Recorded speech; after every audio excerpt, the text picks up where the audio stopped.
The airlock hissed shut behind Dr. Elena Torres with a finality that made her stomach clench.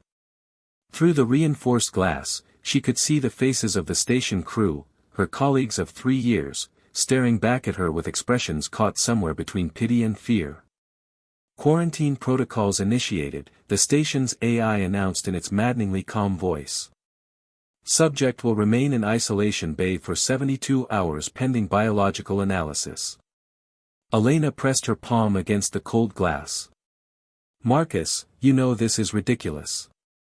The samples were sealed. I followed every decontamination procedure. Marcus Webb, the station commander, stood at the front of the group, his jaw set in that stubborn way she'd come to recognize over countless mission briefings. We can't take chances, Elena. Not after what happened to the Europa base. Europa was different, she said, fighting to keep her voice steady. They ignored protocols. I didn't. But she could see it in their eyes, the decision had already been made. 3 months ago, when the Europa research station went dark and the rescue team found nothing but empty corridors and the haunting residue of something that had transformed human tissue into crystalline structures, the entire solar system had changed. Every research facility, every deep space station, every colony had implemented the new protocols, extreme isolation for anyone exposed to unknown biological material. Even if that exposure was theoretical.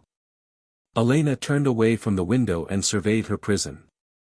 The isolation bay was a sterile cube, 10 meters on each side, with a cot, a sanitation unit, and a small desk equipped with a terminal. 72 hours. She could survive that. She'd survived worse during her years on Titan. What bothered her wasn't the isolation, it was the question that kept echoing in her mind. She'd spent 6 weeks on the surface of Ganymede, drilling through kilometers of ice to reach the subsurface ocean. The samples she'd retrieved contained microbial life, yes, but nothing remotely dangerous. She'd run every test, every scan.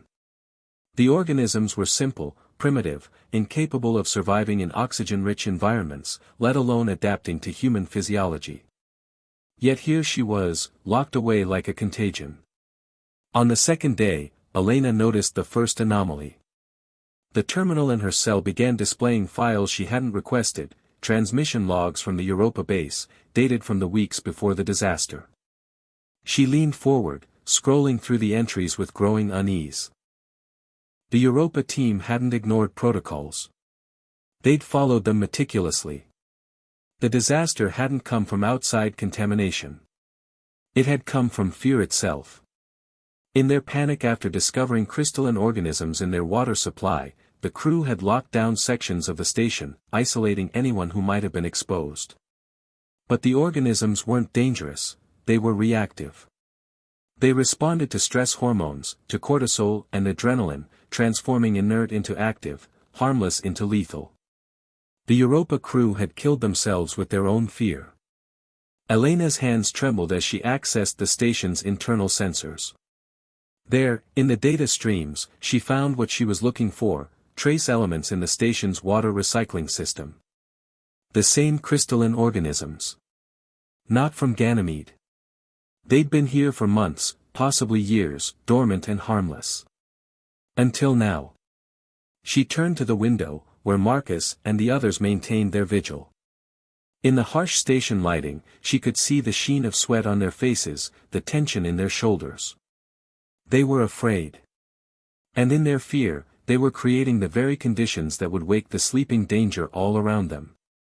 Elena pressed the intercom button. Marcus, listen to me very carefully.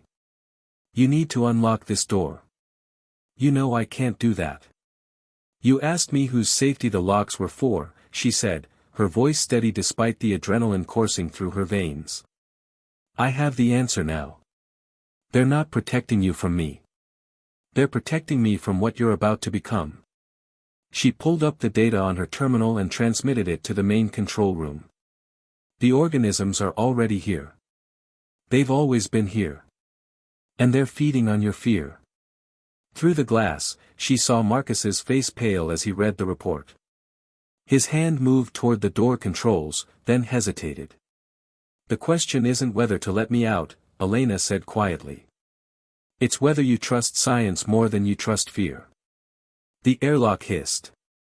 The door began to open.